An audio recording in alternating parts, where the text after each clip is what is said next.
السلام علیکم دوستانو، ستړي ماشئ. غزني کې چاودنې د ښځو په ګډون ولسي وګړي او پر کمال خان بند برید 6 ساتونکي وژلي. د افغانستان مرکزي غزني ولایت سیمهیز چارواکي وایي د دې ولایت پر عمومي سړک روزي کوتل سیمه کې د سړک غاړې مین چاودنې د 4 ښځو په ګډون 9 کسان وژلي دي.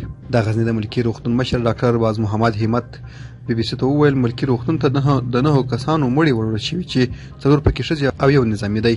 د غزني د پولیسو وایند احمد خان سیرت وایي چاودنه نن ګهیز شاوخوا 9 بجې د غزني اړوند روزي سیمه کې شوې ده.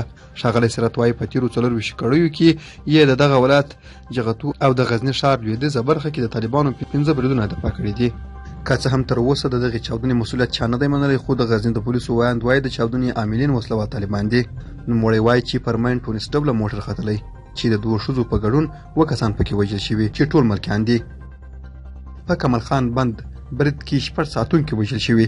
په ورته وخت کې د عامې ساتنې ملي تصدۍ ادارې ویان ضیا ودان ویلي طالبانو نیمروز کې پر کمال خان بند برید کړی چې د دوی 6 ساتونکي وژلي او 2 ټپیان دي. نوموړی وایي طالبانو د ټولو تعهداتو خلاف په ملي پروژو او عامه شتمنیو بریدونه پیل کړي.